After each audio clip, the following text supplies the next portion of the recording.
முடிச்சு வச்சார். பாருங்க, ஒரு அற்ப விஷயம் அதை எவ்வளவு பெருசுபடுத்திட்டாங்க.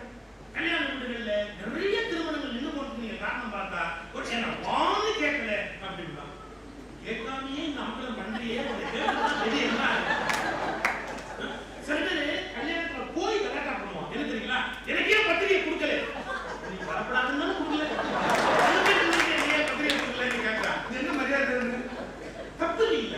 ஆனா சின்ன விஷயத்தை பெருசுபடுத்தி அதை உண்மை இல்லைன்னு ஆக்கி அற்ப விஷயங்களை பெருதுபடுத்தார். வீட்டுல மனைவி ஒரு கோபத்துல ஒரு வார்த்தை சொல்லிருக்கலாம், கணவன் கோபத்துல ஒரு வார்த்தை சொல்லிருக்கலாம். நான் கணவனே சொன்னான்னு உங்க அப்ப அறிவு கிடையாது. அப்ப பெண்களுக்கு வேற எதை வேணாலும் இருக்குவாங்க சார். அவங்க அப்பாவை திட்டா போதும். ஏன்னா அவங்க அப்பாவை திட்டுற முழு உரிமையும் அவங்க அம்மாவுக்கு மட்டும்தான். ஏதோ ஒரு கோபத்துல அவங்க சொல்லுவாங்க, உங்க அப்பனுக்கு அறிவே கிடையாது. அந்த பொண்ணு சாமர்த்தியமா இருந்தா சொல்லணும், நிச்சயமா எங்க அப்பா கிடையாது. என்னைக்கு உங்களுக்கு மாப்பிள்ளை முடிவு ஈஸியா எடுத்துட்டு போனா எவ்வளவு ஈஸியா போயிடும். விட்டுட்டு நீங்க எப்படி சொல்லலாம், நீங்க எப்படி சொல்லலாம், ஒரு 3 நாளைக்கு கோச்சிட்டு உட்கார்ந்து இருந்தா இருக்கும். அற்ப விஷயங்களை பெருசுபடுத்தாரு. இது சின்ன விஷயம். ரமண மகரிஷி அவனுக்கு ஒரு புத்தகம் அனுப்புறான். ரமண மகரிஷியோட வாழ்க்கை வரலாறு. யாருக்கு? ரமணர். மலையாளத்துல எழுதியிருக்காங்க. எழுதிட்டு ரமணருக்கு என்ன எழுதுறீங்களா குறிப்பு, இதில் மலையாளத்தில் உள்ள எழுத்து பிழைகள் இலக்கண பிழைகளை திருத்தி தரவும் அப்படின்னு ரமணருக்கு எழுதுறார். இவர் அதை உட்கார்ந்து படிச்சுக்கிட்டு அதை வந்து தப்ப திருத்திக்கிட்டு இருக்காரு. மலையாளத்தில் இருக்கிற அந்த வாழ்க்கை வரலாறு பிழைகளை திருத்திக்கிட்டு இருக்காரு ரமணர். குஞ்சுசுவாமிகள்னு ஒருத்தர் ரமணருக்கு கூட இருப்பார். குஞ்சுசுவாமி அவர் அதை வாங்கி படிச்சுட்டு, என்னங்க உங்க வாழ்க்கை வரலாறு அவன் தப்பு தப்பா எழுதிருக்கான், பொய்யா எழுதிருக்கிறான், அதை போய் திருப்பி கொடுத்துட்டு உட்கார்ந்துருக்கிறீங்க, உங்க வாழ்க்கையவே அவன் பொய்யா எழுதிருக்கிறான், அதை நீங்க கவலைப்படலையே. அவர் ரமணர் யோசனை பாரு, வாழ்க்கையே பொய்யே அதை எப்படி எழுத, இது எல்லாமே பொய்யே அதை அவன் எப்படி எழுத? நீங்க என்ன வெறும் இலக்கணம் திருத்துறீங்க? அவன் என்ன கேட்டான்? இது இருக்கிற உண்மைகளை திருத்துவோம் கேட்டான், இது இருக்கிற இலக்கண பிழைகளை திருத்தவும் கேட்டான். அதோட என் வேலை முடிஞ்சு போச்சு. அவன் என்ன எழுதி போட்டான்? அவன் எதை பற்றி என்ன எழுதினாலும் அது நான் அல்ல சார். எப்படி தன்னை பத்தி ஒருத்தர் அப்படி சொல்றத அவ்வளவு ஈஸியா எடுத்துக்கிறதுக்கு எவ்வளவு தைரியம் சார். அற்ப விஷயங்களை பெருதுபடுத்தார். இன்னைக்கு நட்பு கட்டு போறது காரணம் இருக்குங்களா, ஏதோ வந்து கட்ட வச்சுட்டு போயிடும். நம்ம நண்பரை பத்தி யாராவது தப்பா சொன்னா என்ன சொல்லணும்? நிறுத்து நிறுத்து, என் ஃப்ரெண்டு எப்படின்னு எனக்கு தெரியும், நீ அதை பத்தி சொல்ல வேண்டிய அவசியம் இல்லை. அப்படி இருந்தாலும் தான் நட்பு நீடிக்கும். அப்படியா அப்படின்னா சோக்ரட்டிஸ் கிட்ட ஒருத்தன் போய் ஒரு சிஷ்யனை பத்தி ஒன்று சொல்லணும் அப்படின்னு ஆரம்பிச்சான். நிறுத்து நிறுத்து, நீ சொல்ல போற விஷயம் நீயா தெரிஞ்சுக்கிட்ட விஷயமா, எவனோ சொல்லி எவனா கேட்ட விஷயம்? ஆனா தெரிஞ்சுக்கிட்ட விஷயம் இல்ல, அவன் சொல்லி எனக்கு வந்து சார் அது நல்ல விஷயமா கெட்ட விஷயமா? கண்டிப்பா கெட்ட விஷயம். அதை சொல்லிட்டா என் மனசு வேதனைப்படுமா சந்தோஷமா இருக்குமா? அதை கேட்டா உன் மனசு வேதனைப்படும். சொல்லாது. ஏன்?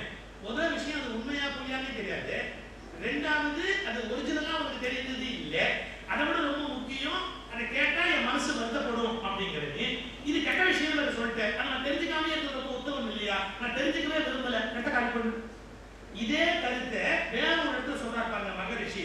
உண்மை எது பொய் எது என்று விசாரிக்காமல் இங்கே கேட்டதை அங்கே சொல்வதையும் அங்கே கேட்டதை இங்கு சொல்வதையும் விடுங்க. சில பேருக்கு ஒண்ணுமே தானா கேட்ட விஷயமே இல்லைங்க, அவங்க ஒண்ணுமே தெரியாதுங்க. ஆனா என்னமோ இங்க கேட்டதை அங்க சொல்லுவாங்க, அங்க கேட்டதை இங்க சொல்லுவாங்க. இது வந்து மனிதர்களுக்குள்ள இருக்கிற சின்ன சின்ன விஷயம். பேச்சாளர்களுக்கே ஒரு கெட்ட குணம் தெரியுமா? அவங்க உட்கார்ந்து ஆழமா தேடி ஒரு விஷயத்தை தெரிஞ்சுக்காம யாரோ தப்பா சொன்னா அதையே போய் அடுத்த முறை அப்படி சொல்லுவாங்க. அந்த டெக்ஸ்டையும் வெரிஃபை பண்ண மாட்டாங்க. இவங்க கேட்டுட்டு அப்படியே சொல்றாங்க. எனக்கு தெரிஞ்சு சார் ஒரு பேச்சாளர் ஒரு டிவியில காலையில பக்தி நிகழ்ச்சி ஒன்று போகும், அதில் பேசிக்கிட்டு இருக்கிறார். அவரு எனக்கு ஜூனியர், எனக்கு ரொம்ப வேண்டிய தம்பி.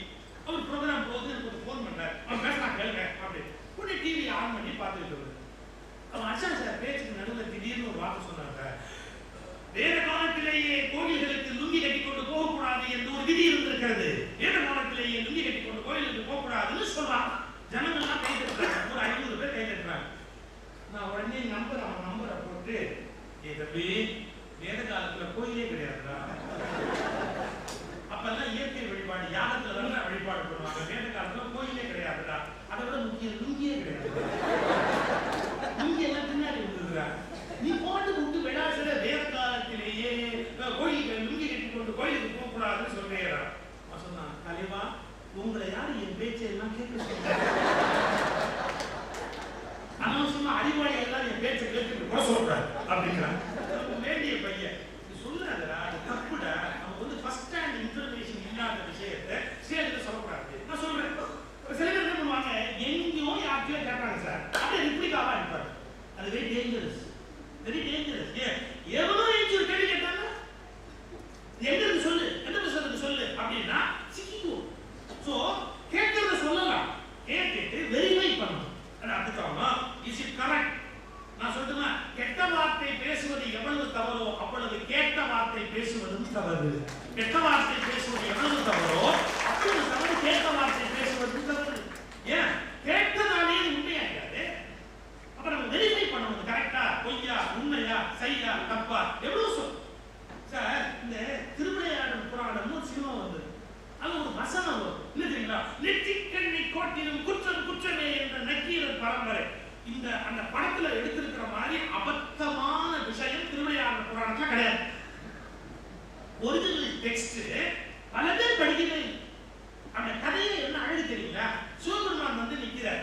அவர் என்ன சொல்றாரு, பெண்கள் கூந்தலுக்கு வாசனை உண்டா இல்லையா அப்படின்னு சர்ச்சை ஆரம்பம். ஆக்சுவலா கேஸே வேற. ஏன்னா தர்மிக்கு அந்த ராஜா போட்ட உத்தரவு என்னன்னு கேட்டீங்கன்னா, என் மனதில் இருக்கிற கருத்தை அறிந்து எவன் பாடுவானோ அவருக்கு பரிசு. அது உண்மையா பொய்யாங்கிறத பத்தி கவலையே இல்லை, மனதில் இருப்பதை தெரிந்து பாடினான் பரிசு. இவன் மனசுல ஏற்பட்ட டவுட்டை அவன் பாடிட்டான், பரிசு கொடுக்க வேண்டியதானே.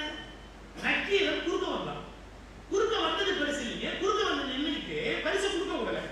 அப்ப என்ன கேட்டார் சிவபெருமான், பெண்கள் கூந்தலுக்கு மனம் உண்டா இல்லையான்னு கேட்டார். இல்லை அப்படின்னா. பத்மினிச்சாதி பெண்களுடைய கூந்தலுக்கு, அடுத்த வார்த்தை, பத்மினிச்சாதி பெண்களுடைய கூந்தலுக்கு என்ன சொன்னார்? இல்லை, நீ நானும் தொழும் சிவபெருமான் அருகில் இருக்கிற ஞான பூங்கோதை, நீ நானும் தொழுகிற சிவபெருமான் பக்கத்தில் இருக்கிற ஞான பூங்கோதையின் கூந்தலுக்கு மனம் உண்டாங்க. நக்கீரர் என்ன சொல்லணும்? Out of syllabus. சிவபெருமான் பக்கத்தில் இருக்கிற அம்பாள் கூந்தலும் பார்த்தது இல்லை, இவன் மோந்தது இல்லை, எனக்கு தெரியாது, I am sorry, I don't know, it is out of my syllabus. அது நமக்கு தெரியாத விஷயங்க அப்படின்னு. இப்ப சில பேர் பேசிக்கிட்டே வருவான், அவன் பேச்சுல அறிவாளி மட்டும் நினைச்சிட்டா தெரியாத போதும் தெரிந்ததை போலவே நீட்டிப்பான். It is very dangerous. தெரியாத போது தெரியாதுன்னு முடிக்கிறது தான் இந்த உலகத்திலேயே நேர்மையான காரணம். தெரியாத தெரிஞ்சதுன்னு சொன்னா எவ்வளவு அசிங்கப்படும். அதை பத்தி பேசலாம், மனிதனுக்காக பேசலாம். இப்ப இந்த விஷயத்துக்கு மட்டும் வருவோம். அப்புறம் உடனே சிவபெருமான் என்ன பண்ணாரு, அப்படி நெத்திக்கண்ணை காமிச்சாருன்னு கதை வரும். இந்த நெத்திக்கண்ணை ஏன் காமிச்சாரு தெரியுமா? எவனுக்கு தெரியாம நக்கீரரை காப்பாற்றுறதுக்கு அவர் கண்ணை காட்டுறாரு. பசங்க தப்பு பண்ணா அப்படின்னு சொல்லாரு, கண்ணை காட்டுவோம்ல. இந்த கண்ணை காட்டினா அவன் தப்பா புரிஞ்சுப்பான். சிவபெருமான் நெத்தி கண்ணை காமிச்சு வானா அப்படின்னு காட்ட. நெற்றிக்கண்ணி கோட்டிலும் குற்றம் குற்றமே தான் இவனோட திருப்ப யாராவது இருக்காங்க சார். அந்த கதையே நக்கீரனுடைய அகங்காரத்தின் வெளிப்பாடு பெரியது. இன்றைய வரைக்கும் தமிழ்நாட்டில் சொல்லுவாங்க நெற்றிக்கண்ணி கோட்டிலும் குற்றம் குற்றமே என்ற நக்கீரர் பரம்பரைன்னா அறிவு கட்டண பரம்பரை அர்த்தம். ஏன் ஒரு திருவிளையாடுறான ஒரிஜினல் டெக்ஸ்ட் பார்க்கணுமா இல்லையா? பரஞ்சோதி முனிவர் ஒரிஜினல் டெக்ஸ்ட்ல என்ன எழுதியிருக்கிறாருன்னு பார்க்கணுமா இல்லையா? அவர் என்ன எழுதியிருக்கிறாரு? அந்த இடத்துல நக்கீரன் அகங்காரத்தால் எல்லை மீறினார் இல்ல. சோ யாரோ ஒரு சொல்லிட்டா நம்ம அப்படியே நேரம் சொல்லக்கூடாது, கேட்டதை சிந்திக்கணும். இது சரியா பொய்யா தப்பா அப்படின்னு. சில பேர் சார் என்ன பேசினாலும் அப்படியே திரும்ப ரிட்டர்ன் பேசுவாங்க. தப்பு சார். என் ஃப்ரெண்டுக்கு சார் கல்யாணம் ஆச்சு. கல்யாணம் ஆகி மாமியார் வீட்டுக்கு போனா அவன் 5வது மாப்பிள்ளை. அந்த வீட்டுல 5வது மாப்பிள்ளை. இந்த 4 மாப்பிள்ளையும் அந்த மாமியார போடப்பட்டு 4 மாப்பிள்ளையும் அநியாயம் பண்ணிருக்கான். தீபாவளிக்கு வரும்போதுலாம் இவர் ரொம்ப தங்கமான ஆளு, சைலண்டா எல்லாம். அந்த மாமியார் சந்தோஷம் சொன்னாங்க, மாப்பிள்ளை எனக்கு எத்தனையோ மாப்பிள்ளை இருக்கிறப்ப உங்க மாதிரி ஒரு தங்கமான மாப்பிள்ளை உலகத்திலே இல்லை, சும்மா வர வேண்டியதுதான். எனக்கு எத்தனையோ மாமியார் இருந்தாலும் உங்க மாதிரி ஒரு நல்ல மாமியார் நான் பார்த்ததே இல்லைன்னா அந்த மாதிரி நிஜமாவே மாமியார் வீட்டு அனுப்பிச்சுட்டா. மாமியார் வீடா ஜெயிலுன்னு அர்த்தம். இப்ப அவங்க சொன்னதை நம்ம அப்படியே சொல்லுவேன். இன்னொருத்தர் சொன்னா கூட நம்ம எச்சரிக்கையா வெளிப்படையும் அப்படின்னு சொல்லலாமா சொல்லக்கூடாதா அப்படின்னு. ஏன்னா கேட்ட விஷயத்தை அப்படியே சொல்லக்கூடாது. உண்மை எது பொய் எது என்று தெரியாமல் ஒரு விஷயத்தை பேசுவதை நம்ம நிறுத்தி விடணும். இப்படியே சொல்லிக்கொண்டே போகிற மகரிஷி ஒரு இடத்துல சொல்றா பாருங்க, அளவுக்கு அதிகமாய் தேவைக்கு அதிகமாய் ஆசைப்படாது. நீ அளவுக்கு அதிகமாகவோ தேவைக்கு அதிகமாகவோ ஆசைப்படுற பழக்கத்தை நிறுத்துப்பா அப்படிங்கிறார். இது ரொம்ப சிரமமான விஷயம். இந்த உலகத்துல எது அளவுன்னு எவன் சொல்றது? எனக்கு எது அளவோ அது இன்னொருத்தருக்கு அளவா சொல்றாரு. 3 இட்லிக்கு மேல் சாப்பிடாதீர்கள் நம்ம சொல்றான். அதான் நமக்கு ஸ்டார்டிங் பாயிண்ட். நீங்க என்ன 3 இட்லி முடிச்சுக்கோங்க. நீங்க சொல்ல முடியாது. அது அளவுன்னு யார் நிர்ணயிக்க முடியும்? 5 கோடிக்கு மேல் சொத்து சேர்க்கப்படாது. நீ சேர்த்துட்டு என்ன சொல்ற? 5 கோடி தான் பேஸ். நீ என்ன சொன்ன? உனக்கு எது அளவுங்கிறத யார் நிர்ணயம் பண்றது? அளவுக்கு அதிகமாய் தேவைக்கு அதிகமாய் ஆசைப்படாதீர்கள். இது ஒரு பெரிய வாசகம். ஏன் தெரியுங்களா? ஆசை துன்பத்துக்கு காரணம்னு உலகத்துக்கு பிரகடனப்படுத்தினவர் புத்தர். ஆசைதான் துன்பத்துக்கு காரணம். ஆனா கூட சார் ஒரு புதிய கவிஞன் எடுத்துட்டான். விவரம் எல்லாம் எழுதுறான். ஆசைப்படக்கூடாது என்பது புத்தரின் ஆசை. புத்தருக்கு ஆசை கிடையாது. ஆசைப்படக்கூடாது என்பது மெய்யுணர்வை ஒழிய அது ஆசை அல்ல. ஆசைப்படுவது துன்பத்துக்கு காரணம் என்று கண்டறிந்தாரே ஒழிய ஆசைப்படாமல் இருக்க வேண்டும் அவர் ஒன்றும் ஆசைப்படாது. புத்தரை போய் நம்ம அண்டர்எஸ்டிமேட் பண்ண முடியாது. எனக்கு தெரிஞ்சு இந்த உலகத்துல பிறந்து நிறை ஞானம் பெற்றவர்கள் புத்தருக்கு நிகரான ஒரு மனிதனை பார்க்க முடியாது. Very great soul Buddha. ஆனா அந்த புத்தரை புரிந்து கொள்ளவும் ஆசைப்படாது அப்படின்றார். அதான் மகரிஷி பின்னாடி சொல்றாரு ஆசைப்படாதீங்க அப்படின்னு. ஆனா புத்தர் காலத்துக்கு நம்ம காலத்துக்கு மாறி போயிட்டதால புத்தர் அந்த மகரிஷி நமக்கு ஒரு சின்ன ஒரு டிஸ்கவுண்ட் கொடுத்தாரு. ஆசைப்படாதுன்னு மொத்தமா சொல்ல அளவுக்கு அதிகமா ஆசைப்படாது. கொஞ்சம் இல்லாட்டி மனவளக்கலை எப்படி நடத்துறது? ஆசைப்பட்டுருக்கோம் அதை நிறுத்திங்க, அதை விட்டுருக்கா. ரொம்ப அளவுக்கு அதிகமா ஆசைப்படாதீங்க. ஒரு வடையில கொண்டாந்தா ஒன்னோட நிறுத்தி 2 இட்லி ஒரு வடையில ஊர்ல காலம் கூட கொடுப்பான். மகா புதுசார் இட்லி நல்லது, டேஸ்டா வடை சுவையா இருக்கும், உடம்புக்கு ஒரு நல்லது கிடைக்கும். அப்ப என்ன பண்ணணும்? கொஞ்சமா கெட்டு போகணும். எப்படி? கொஞ்சமா கெட்டு போகணும். எப்படி? கொஞ்சமா ஒரு வடையை சாப்பிட்டு அதை நிறுத்திடணும். சில பேர் எனக்கு இட்லி மட்டுமே கொடு, வடை வேணாம்னா அவன் நல்லவன் தான், அவன் ரொம்ப போர் அடிப்பான். அவன் பக்கத்துல பார்த்து உயரமா அறிவுரையா சொல்லி கொள்ளுவாங்க ஒழிய ஒரு நிமிஷம் சந்தோஷமா அந்த மாதிரி இருக்க முடியாது. நல்லவன் தான் நம்ம மகா போர். சில பேர் பார்ப்பாங்க இட்லியே வேணாம் 3 வடை கொண்டாடலாம், அந்த பையன் பக்கத்திலே போகக்கூடாது. அவனும் பாழாகி நம்மளையும் பாழாக்கி ஊரையும் பாழாக்கி அத்தனையும் கற்றுக்கா வேலை பார்ப்பான். ஒரு லிமிட்டடா கொஞ்சம் பரவாயில்ல, கொஞ்சம் எல்லாம் மீறி அனுபவிக்கணுமா அனுபவிச்சுக்கோ. அளவுக்கு அதிகமாய் ஆசைப்படாதீர்கள். சார் எங்க நாட்டுல ராமாயணம் மகாபாரதம் சொல்லி கொடுத்தவங்க என்ன சொல்லி கொடுத்தாங்க? மண்ணாசையால் விளைந்தது மகாபாரதம், பெண்ணாசையால் விளைந்தது ராமாயணம் அப்படி கிடையாது. மகாபாரதத்தை இன்னும் ஆழமா படிச்சா இந்த ஸ்டேட்மெண்ட் தப்பா படும். உண்மையில மகாபாரதமும் பெண்ணாசையால் விளைந்ததுதான். துரியோதன திரௌபதி அடையணும்னு ஆசைப்பட்டான். திரௌபதி கிடைக்காத போது இந்த பையனுக்கு எவ்வளவு கீழ்த்தரமான என்ன வந்து தெரியுங்களா? நமக்கு இவ கிடைக்கல, வேற ஒருத்த மனைவி ஆயிட்டா குறைந்தபட்ச சபையில நிறுத்தி துணிய உரிந்து அதை பார்க்கணும்னு திரௌபதியின் மீது கொண்ட காமத்தால் தான் துரியோதனன் சபையில வச்சு துகிலுரிய சொன்னான். சூதாடுறதுனால பெரிய கேடு வரல, ஆனா துகில் உரிந்ததால் தான் பாரத போரே பிற்காலத்தில் நடந்தது. துரியோதனுடைய பெண்ணாசை தான் இவ்வளவு பெரிய கெடுதலா முடிஞ்சது. இப்ப தேவையா? எதுக்கு போயிட்டு ஆசைப்படணும்? அந்த பெண்ணை போய் பார்க்கணுங்கிற ஆசை எதுக்கு மனசுல எதுக்கு தோணணும்? எனக்கு இது கூட முக்கியம் இல்லைங்க. வடநாட்டுல குரு சரண் தாஸ் அப்படின்னு ஒரு நல்ல சிந்தனையாளர், அவர் ஒரு புஸ்தகம் எழுதியிருக்கிறார். அது என்ன ஒரு அருமை. இது வரைக்கும் நான் மகாபாரதம் படிச்சிருக்கிறேன், இந்த கோணத்தில் நான் கேட்டது. மகாபாரத போர் விளைந்ததற்கு காரணம் துரியோதனன் அல்ல அப்படின்னு எழுதுறேன். எல்லாரும் நாங்க என்ன சொல்றோம்? மகாபாரதத்தில் யுத்தம் நடந்தது காரணம் துரியோதனன், மகாபாரதத்தில் யுத்தம் நடந்தது காரணம் துரியோதனன். அது இல்ல அப்படின்னு குரு சரண் தாஸ் ஒரு புத்தகம் எழுதுறார். எப்படி எழுதுறாரு தெரியுங்களா? வனவாசத்துல பாஞ்சாலி தர்மரை கிழின்னு கிழிச்சிட்டான். கேட்கிறாங்க, என்ன ஒரு ஆம்பளைய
என்ன சூதாடுறதுல எனக்கே ஆசை உண்டுன்னு சொன்னார்னு யோசிப்பீங்க. அதையும் தாண்டி ஒரு பாயிண்ட் சொன்னார். என்ன தெரியுங்களா?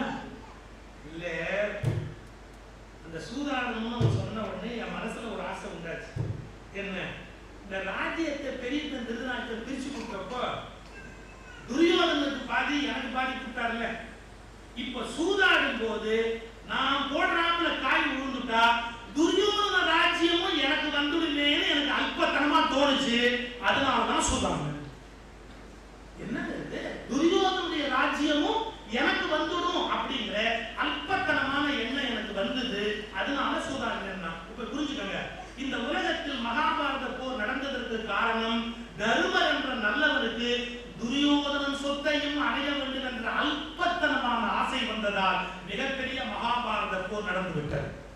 நீங்க நினைக்கலாம், நல்லவங்க கூட அல்பத்தனமான சில ஆசையை முன்னாடி வைக்கும் போது பாத்தீங்கன்னா பெரிய பிரச்சனை, மிகப்பெரிய சிக்கல்களும் துன்பங்களும் ஏற்படும். இந்த மகரிஷி சொல்றார், அளவுக்கு அதிகமாக ஆசைப்பட்ட உங்க தகுதி என்ன? தருமனுக்கு ஒரு ராஜ்யம் கிடைச்சது, துரியோதன சொத்தை எனக்கு வேணும்னு ஏன் நினைக்கிறேனே? அளவுக்கு அதிகமாக ஆசைப்படுவதால் உலகத்தில் உறவுகள் கெட்டு போகின்றன. இன்னொரு அருமையான ஒரு பகுதியை அவர் எடுத்துக்கொண்டு வருகிறார். மற்றவர் கருத்துக்களை, மற்றவர்களுடைய நிகழ்ச்சிகளை, செயல்களை தவறாக புரிந்து கொள்ளாதீர்கள். இங்க பல குடும்பங்கள்ல சார் சிக்கலுக்கு காரணம் என்ன தெரியுங்களா? யாரோ என்னமோ மாதிரி ஒன்று நடந்திருப்பாங்க, ஆனா இவங்க வேற மாதிரி இன்டர்ப்ட் பண்ணிக்கிறது, தனக்கு தகுந்த மாதிரி அர்த்தம் பண்ணிக்கிறது. ரெண்டு பேர் இங்க பேசிட்டு இருப்பாங்க, இவங்க சொல்றாங்க என்ன பத்தி தான் பேசுறாங்க, அவங்க என்ன பத்தி தான் பேசுறாங்க. உனக்கு என்ன இஎஸ்டி வந்தது சார், அவங்க என்ன பேசுறாங்களோ இங்க கேட்கறது இஎஸ்டி இல்லை, அவங்க என்ன பத்தி தான் பேசுவோம். அவ்வளவு அகங்காரம், அவங்க வேற யாரை பத்தி பேசக்கூடாது, அதை பத்தி தான் அவங்க பேச முடியும். அவங்க என்ன பத்தி தான் பேசுறாங்க. உன்னை பத்தி பேசுனாங்களா இல்லையான்னு தெரியாமலேயே என்னை பத்தி தான் பேசுனாங்கன்னு மூஞ்சி தூக்கி வச்சுக்கிட்டு சண்டையை போட்டு குடும்பத்தை கெடுத்து எவ்வளவு பேர் எவ்வளவு அசிங்கம் இருக்கிறது தெரியுங்களா? மற்றவர்களுடைய கருத்துக்களை, நடக்கிற நிகழ்ச்சிகளை பிழையாக புரிந்து கொள்ளாதீர்கள். தப்பா புரிஞ்சுக்குவாங்க சார் சில பேர். நீங்க நான் பள்ளிக்கூடத்துல படிச்ச போது சுரேஷ்குமார் அப்படின்னு என்னுடைய நண்பர், அவங்க அம்மா பசுமாடு எரும மாடு வச்சு பால் வியாபாரம் பார்த்துக்குவாங்க. அவங்க அப்பா நேர்மையான ஒரு போலீஸ்கார், குடும்பம் காணாது, வரவு காணாது. அவங்க அம்மா நல்ல மாடுகளை வச்சு பராமரிச்சு பால் வியாபாரம் பண்ணி இந்த குடும்பத்தை காப்பாற்றுறாங்க. அவங்க நிறைய குழந்தைங்க. நான் அந்த சுரேஷ்குமார் ஜாயின் ஸ்டடி படிக்கிறதுக்காக நான் அவங்க வீட்டுக்கு போயிருக்கேன். வீடு ஒன்று பெரிய வீடு, ஒரே ரூம் தான். நான் படிக்கும் போது பாருங்க, இந்த டேபிளுக்கு கீழே இப்படி காலை விட்டு இப்படி படிக்கும் போது என்னமோ இப்படி கால் இடிச்சது. குனிஞ்சு என்னன்னு பார்த்தேன், பால் பவுடர் மூட்டை இருக்கு. பால் பவுடர் பால் மூட்டை இருக்கு.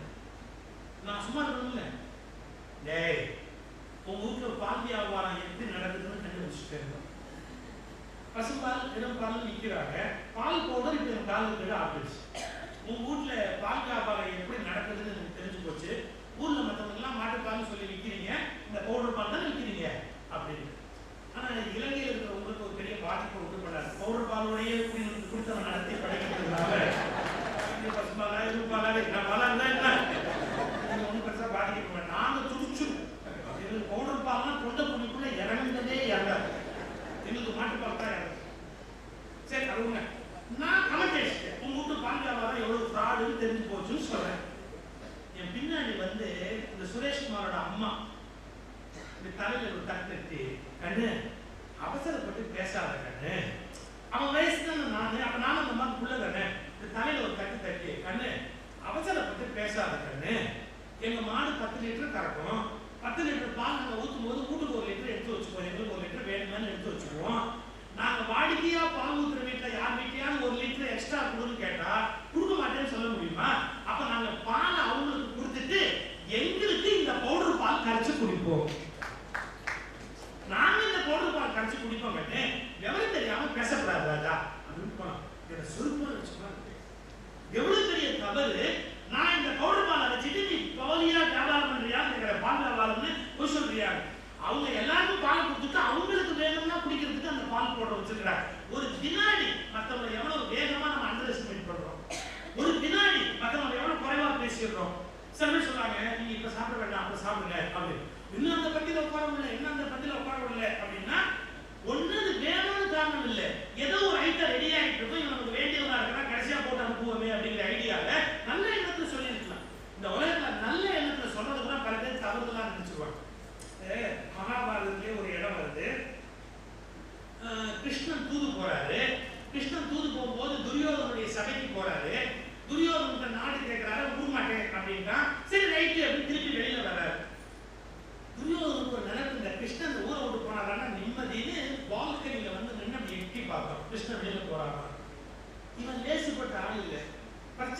தீர்க்கிறதா போய் பிரச்சனையை ஏற்படுத்துறதா இவன் நோக்கம். பிரச்சனையை தீர்க்கிறதா போய் பிரச்சனையை உண்டு பண்றதுதான் இவன் நோக்கமே. அதனால இவன் என்ன பண்ணுவானோங்கிற கவலையில துரியோதனை எட்டி பார்த்தான். கிருஷ்ணன் வெளியில வர்றாரு. அப்போ துரோணாச்சாரியார்னு துரியோதனுக்காக சண்டை போடுறதுக்கு ரெடியா இருக்கிற துரோணாச்சாரியாருடைய மகன் அஸ்வத்தாமன் பேரு. அவன் எங்க இருந்து வெளியில இருந்து வந்துட்டு இருக்கான். அவன் கிருஷ்ணனை பார்த்தோன்னு பெரிய மனுஷனாச்சேன்னு கூப்பிட்டான் பாருங்க. கிருஷ்ணன் பதில் உடனே கும்பிடல.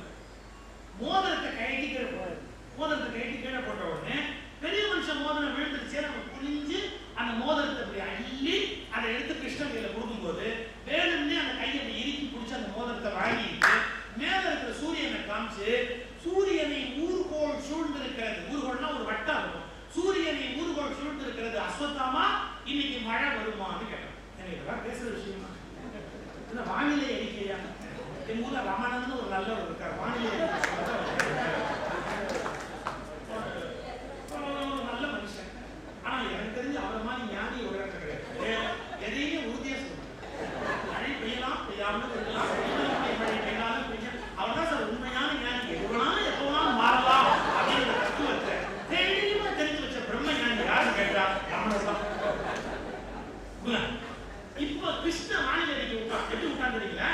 இந்த கையை வாங்கிட்டு அசுத்தமா சூரியனை ஊர்கோள் சூழ்ந்திருக்கிறது, மழை வருமா அப்படின்னா அவன் மேலத்தி பார்த்துட்டு ஒருவேளை மழை வந்தாலும் வரும் நான் பாருங்க, கையை பிடிச்சிக்கிட்டு போயிட்டு வரட்டுமா அப்படின்னு புறப்பான்.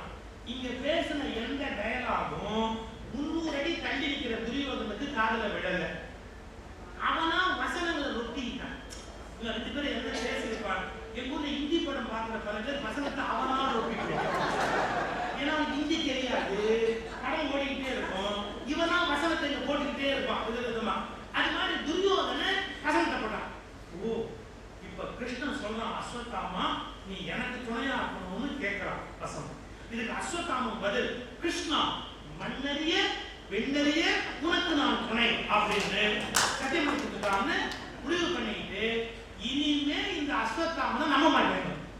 இப்ப அஸ்வத்தாமனை நம்பாம போனதுக்கு காரணம் அஸ்வத்தாமனுடைய துரோகமா துரியோதனுடைய அவசர புத்தியா? எங்கோ நடக்கிற நிகழ்வை தனக்கு விரோதமாக நடக்கிறது என்று அகம்பாவத்தால் முடிவு செய்கிறவர்கள் துன்பப்படுவதிலிருந்து அவர்களை காப்பாற்ற முடியாது.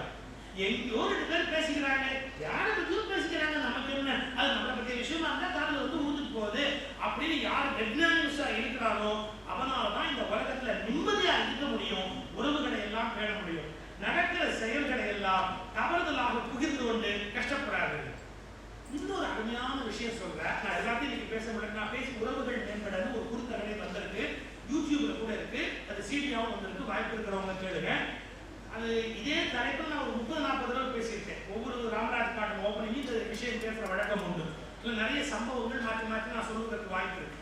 ஒன்று மட்டும் நான் சொல்லி நிறைவு பண்றேன். என்ன ஒரு வார்த்தை சொல்றார், நீங்கள் சொன்னதே சரி செய்ததே சரி என்று வாதிடார். நான் கண் கூட கேட்டேன். நான் முதல் தடவையா மகரிஷி அவளை பார்ப்பதற்காக பொள்ளாச்சியில பேசிட்டு இருக்கிறேன். அப்ப என்னை அழைச்சிட்டு போறாங்க.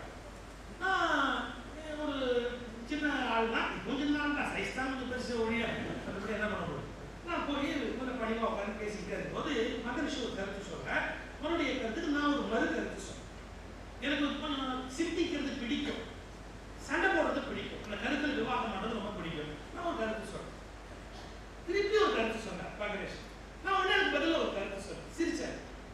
ஒண்ணுமே சொல்ல சிரிச்சார். சிரிச்சு சொன்னாரு, ஐயா அது உங்க கருத்து, ஐயா இது என்னோட கருத்து, ரெண்டும் அப்படி அப்படியே இருக்கு, ரெண்டும் அப்படி அப்படியே இருக்கு, உங்க கருத்து அப்படியே இருக்கு, என் கருத்து அப்படியே இருக்கு, எது சரிங்கிறத நாளைக்கு ஒரு காலம் வர நம்ம யோசிச்சு முடிவு பண்ணணும்.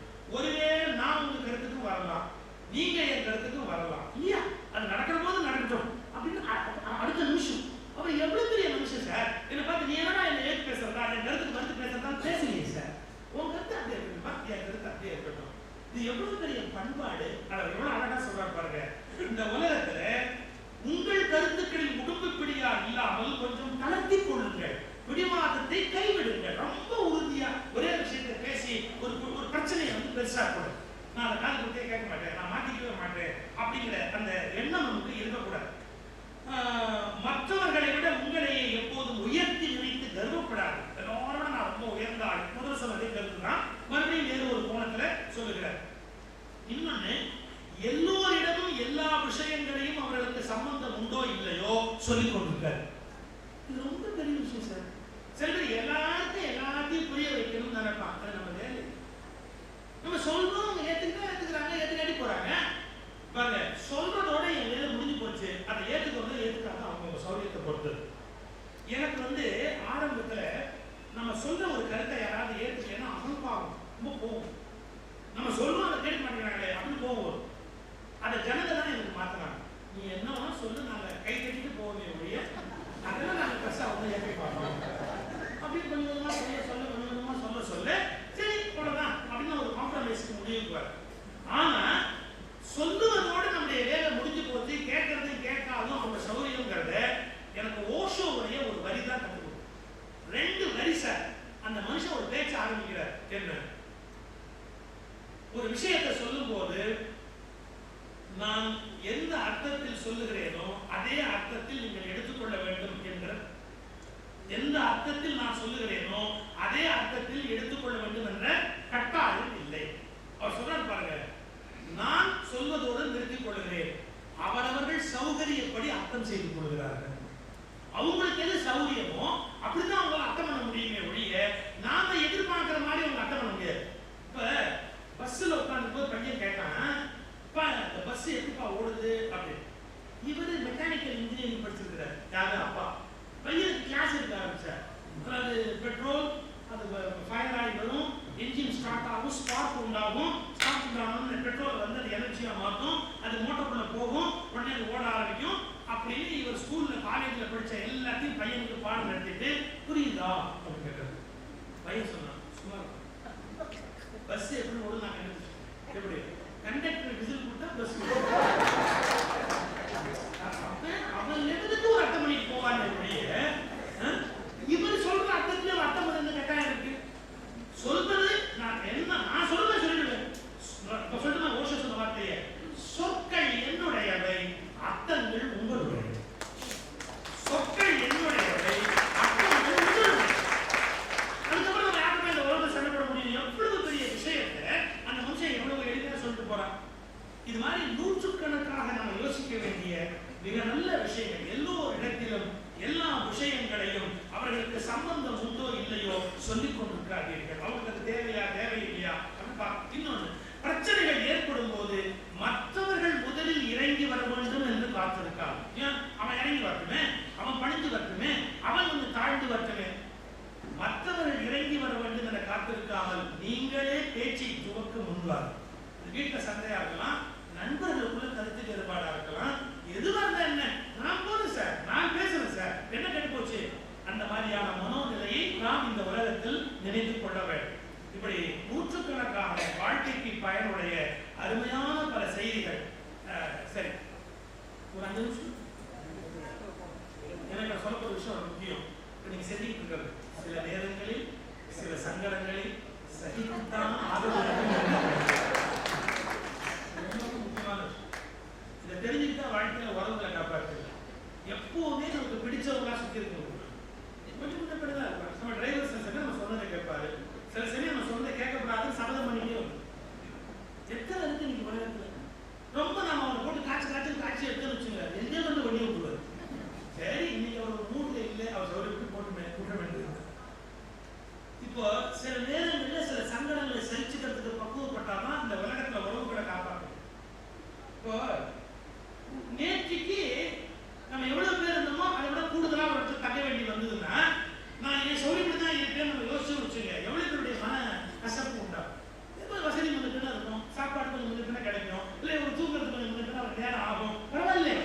சில நேரங்களில் சில சங்கடங்களை சகிக்காமல் குறித்த நேரத்தில் இந்த கட்டடத்தை திறந்துக்க முடியுமா? யோசிச்சு பாருங்க. வாழ்க்கையிலே இனிமையா கொண்டு போறதுக்கு ரொம்ப முக்கியமான யோசனை இந்த யோசனை. ஒரு தடவை ரயில்ல நான் பயணம் பண்றேன். எனக்கு அப்பர் பெர்த், என்னுடைய லோயர் பெர்த்து கீழே இருக்குங்களா. இந்த லோயர் பெர்த்துல எங்க ஊர் ட்ரெயின்ல போயிருக்கோம், அப்பர் பெர்த்னு ஒன்று, கீழே லோயர் பெர்த்னு ஒன்று. ஒரு சத்தம் கேட்குது. ராத்திரி 2 மணி இருக்கும். நான் மேல அப்பர் பெர்த்ல படுத்தவன் முடிச்சு இப்படி பார்த்தா ஒரு வயசான பாட்டி, அதுக்கு போர்வை அது எல்லாத்தையும் சாமி மாதிரி பூச்சி ஏத்தாப்புல வச்சுக்கிட்டு திட்டுது. அந்த போர்வை தலைகாணி எல்லாம் ஏத்தாப்புல வச்சுக்கிட்டு நாச்சமா போறோம் திட்டுது. ஒன்றும் புரியல, ஏன் திட்டுது அப்படின்ட்டு பாட்டி, வயசான பாட்டி நான் சொன்னேன். ஏன்னா பல பாட்டிகளுக்கு இப்போ ஒரு வயசே ஆகுது. எங்க அறுபதாண்டுல இருக்கும்போது கிரேசி மோகன் நாடகம் போடுவார் இல்லையா, கிரேசி மோகன் நாடகம் போடுவார் தமிழ்நாட்டில். அவன் என் ஃப்ரெண்டு, வாடா போடான்னு கூப்பிட்ற, வாடா நட்பு வாடா நட்பு. அவன் வந்தவன் என் மனைவியை பார்த்துட்டு, சிவம் உன் ஒய்ஃப் இருந்தா பாட்டியே ஆகலை, எனக்கு பேரா இருக்கு, பேட்டிக்கு பேரா இருக்க, ஏன்னா உன் ஒய்ஃப் பாட்டியே ஆகலே அப்படின்னு. என்னடா சொல்றேன்னு, இப்பெல்லாம் பொம்னாட்டிலாம் டை போட்டு அம்மாவாவே இருக்காளே ஒழிய யாருமே பாட்டி ஆக மாட்டேங்கிறாள். டை போட்டு அம்மாவாவே இருக்காளே ஒழிய பாட்டியாவே ஆக மாட்டேங்கிறாளே அப்படின்னு. அது ஒரு அருமையான விஷயம். வயசாச்சு ஒத்துக்க மாட்டாங்க. இது பாட்டி நிஜமாவே வயசான பாட்டி. இன்னும் அப்படின்னா திட்டுது, முன்னாடி பூச்சி வச்சுட்டு திட்டுது. இது போதுதான் தலைகாணி. எனக்கு புரியல, பாட்டி என்ன ஆச்சு, ஏன் சத்தம் போடுறீங்க, என்ன ஆச்சு அப்படி. அது பக்கத்து பக்கத்துல வந்து கை காட்டி விளங்குவானா என்னன்னு பார்த்தா அவன் குரட்டை விடுறான். அவன் வந்து பயங்கர குரட்டை விடுறான். ஆனா முதலாம் தெரியல விட கம்மி. அவரோட ரூம்ல தங்கியிருக்கேன்.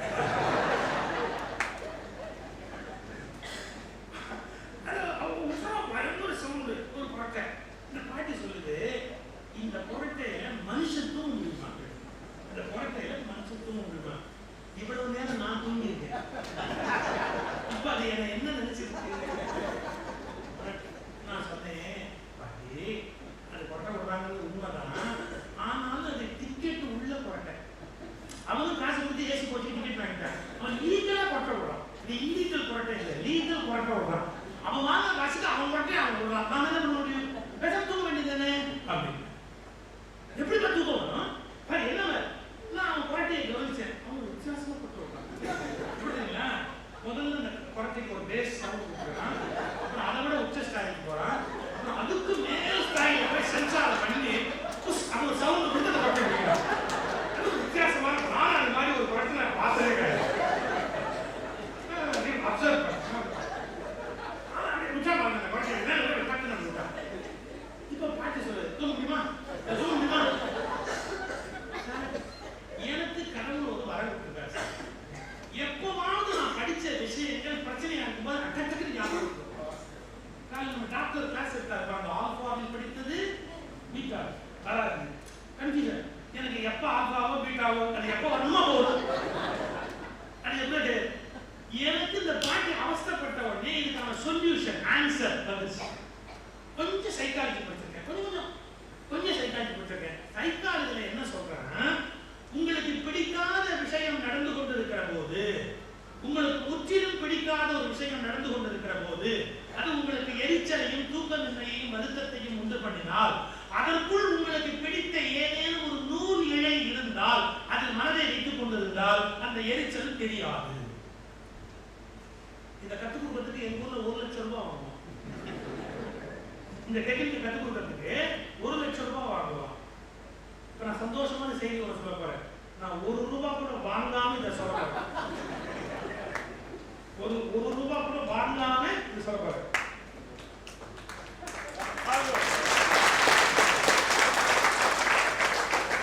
நான் மூதாண்டில் சுகீஸ்வரத்தை கூப்பிட்டாருன்னு ஏகப்பட்ட செலவாயிருக்குமே. இந்த முறை உங்களுக்கு எந்த செலவும் இல்லை என்பதை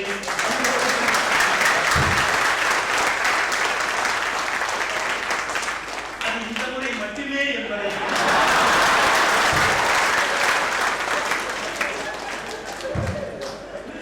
எவ்வளவு பெரிய காரியம் பண்ணிருக்கீங்க, எவ்வளவு நல்ல காரியம் பண்ணிருக்கீங்க.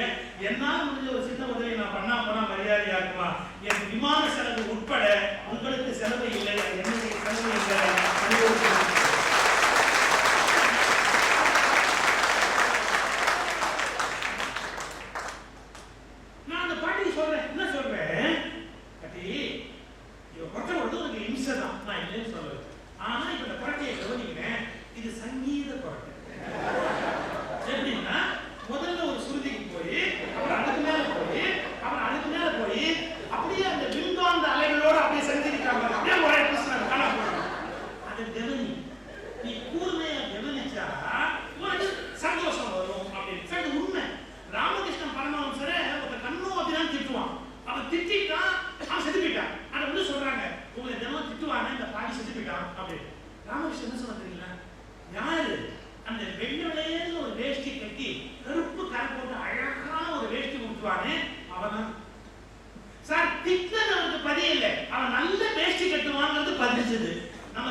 இன்னைக்கு எல்லாரும் இருக்கிறீங்களா தனக்கு சங்கடம் நேர்ந்துட்டா அவங்கள பகைவர்களாக நினைக்கிறோம். இந்த உலகத்தின் பகையை தீர்ப்பதற்காக மகிழ்ச்சி சொல்கிறார், இந்த உலகத்தில் சில நேரங்களில் சில சங்கடங்களை சகித்துத்தான் ஆக வேண்டும். அதை புரிந்து கொண்டு விட்டால் இந்த உலகம் பொன்னுலகமாக மாறும், அன்பும் நட்புடைய உலகமாக மாறும், உறவுகள் மேம்பட அருத்தந்தை வழிகாட்டிய இந்த 18 நியதிகளையும் எங்க நாட்டில் ஈபிகோன்னு சட்டத்தை சொல்லுவோம். இங்க வேற இலங்கை பீனல் கோடு இருக்கும். அது எந்த ஈபிகோ வேணாலும் இருக்கட்டும், நீங்கள் குடும்பம் உருப்பட வேண்டும் என்றால் இந்த வேதாந்திரிய பீனல் கோடை வீட்டில் வைத்துக் கொண்டு இதன்படி நாம் வாழ்கிறோமா என்று கணவனும் மனைவியும் ஒருவரை ஒருவர் தான் தவறு செய்கிற போது அளந்து பார்த்துவிட்டு உண்மையான குடும்பத்தை நடத்த தொடங்கினால் குடும்பங்களில் உறவுகள் மேம்படும், நட்பில் உறவுகள் மேம்படும், சகோதரத்துவம் எல்லா வகையிலும் வளரும். இந்த நாட்டில் உறவுகள் மேம்பட, இந்த நாட்டில் உறவுகள் மேம்பட அருத்தந்தையும்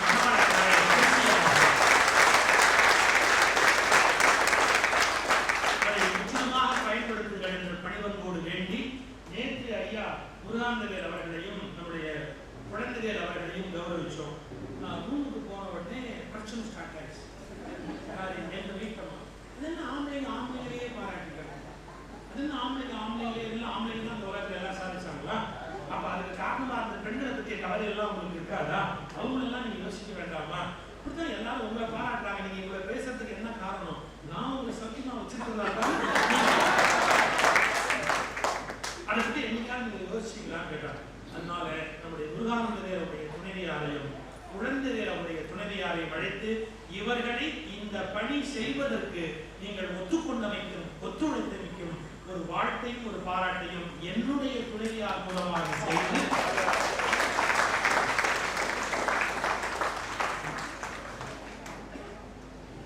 இந்த நற்பணி மேலும் மேலும் தொடர வேண்டும், இங்கே பயிற்சிகள் மேலோங்க வேண்டும் என்று பணிவர்களோடு வாழ்த்து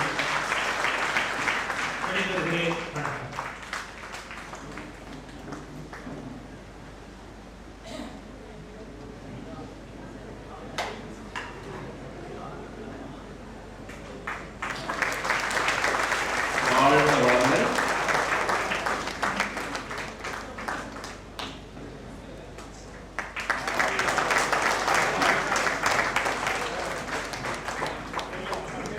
கௌரவம் பெற்றவர்களை நாங்கள் வாழ்த்துவோம். கமலாதேவி முருகானந்தவேல் அவர்கள், கமலாதேவி முருகானந்தவேல் அவர்கள், கமலாதேவி முருகானந்தவேல் அவர்கள், குலபூஷணி குழந்தைவேல் அவர்கள், குலபூஷணி குழந்தைவேல் அவர்கள், குலபூஷணி குழந்தைவேல் அவர்கள்,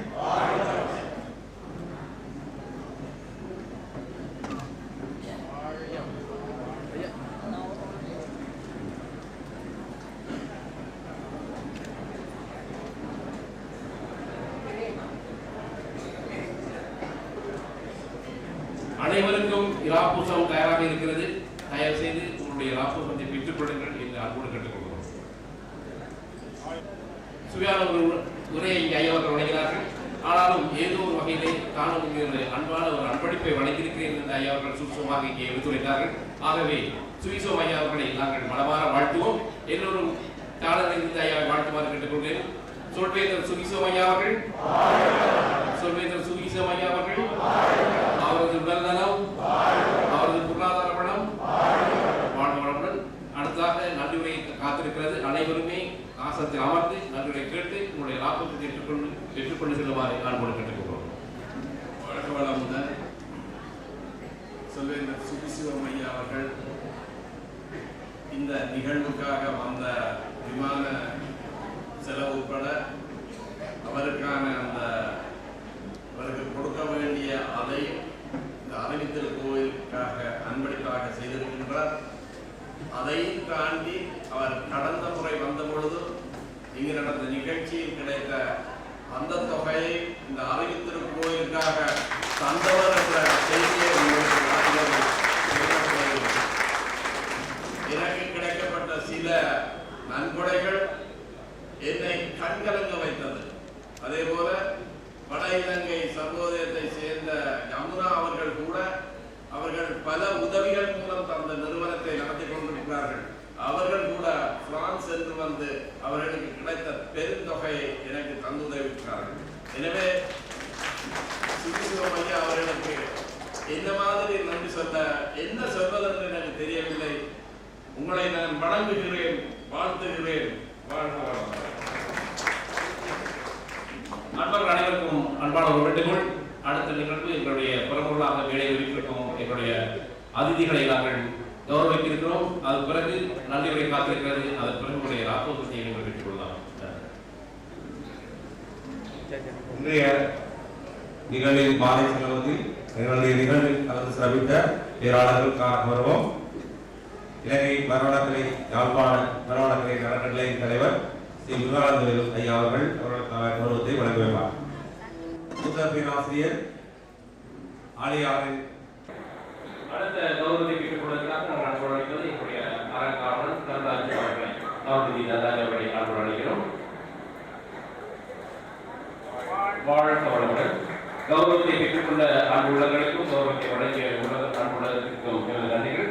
அடுத்ததாக நன்றி உரை உங்களுக்காக நன்றி சொல்வதற்காக நான் அன்போடு அழைப்பது எங்களுடைய பாடகர், பிரபல பாடகர், எங்களுடைய பேராசிரியர் தங்கராஜ் மாஸ்டர் அவர்கள். வாழ்க வையகம், வாழ்க வையகம், வாழ்க வளமுடன். குருவாழ்க, குருவே துணை. சிந்தனையாளர்களே, அறிவறிந்தோரே, சான்றோர் பெருமக்களே, உங்கள் அனைவரை இந்த இனிய மாணவர்களை வணங்கி வாழ்த்தி, புதியதோர் உலகம் செய்ய புதியதோர் வேதம் தந்து அறிவென்னும் வெளியிலே ஞானம் என்னும் மொழி பெருக்கி மாயை என்னும் திரை கடந்து தன்னிலேயே தான் அறியத்தக்க மார்க்கமாக மனவளக்கலை யோகா எனும் அரும்பெரும் பொக்கிஷத்தை மனித குலத்தில் கழித்த வேதாத்திரி மகரிஷி அவர்களை வணங்கி ஆரம்பிக்கின்றேன். யாழ் அறிவு திருக்கோயில் சிறப்பு விழா மண்டலம் அறிவுலக சங்கமம் எனும் அனுப்பெரும் நிகழ்வின் நிறைவு நாளின் மாலை கண்டனம் நிகழ்ச்சிக்கு தலைமை பேணி இருக்கக்கூடிய யாழ் மனவளக்கலை மன்ற அறக்கட்டளையின் தலைவர் அருள் நிதியரின் காவலர் மனவளக்கலை பேராசிரியர் அருள்நிதி ஸ்ரீ முருகானந்த ஐயா அவர்களே, சொல்லின் செல்வர் சுவிசிவம் ஐயா அவர்களே, இந்திய துணை தூதர் திரு ஆர் நடராஜன் ஐயா அவர்களே, மனவளக்கலை பேராசிரியர்கள் டாக்டர் எஸ் லக்ஷ்மணன் ஐயா, ஆர் ஜெயபாலன் ஐயா, பி எஸ் செல்வரட்னம் ஐயா அவர்களே மற்றும் மனவளக்கலை அன்பர்களே, தொண்டர்களே, சபையோரே அனைவருக்கும் வணக்கம். தேடி சோறு நிலம் நின்று பல சின்னம் சிறு கதைகள் பேசி மனம் வாடி துன்பம் மிக உழன்று பிறர் வாழ பல செயல்கள் செய்து நரை கூடி இளப்பருவம் எய்தி பிறர் கூட்டு கேரையனப்பின் மாயும் பல வேடிக்கை மனிதர்களைப் போல் நானும் வெள்வேன் என்று நினைத்தாயோ பாரதி கேட்டது போல் எதிலும் நாம் விடமாட்டோம் என நம் மக்களை மனதளவில் வலுவூட்டுவதற்காக நம் மக்கள் மீது கொண்ட அன்பின் வெளிப்பாடாக பல அன்பு உள்ளங்களின் கடுமையான உழைப்பின் மூலம் உயர்ந்து நிற்பதுதான் அருட்தந்தை வேதாத்திரி மகரிஷி அவர்களை கனவு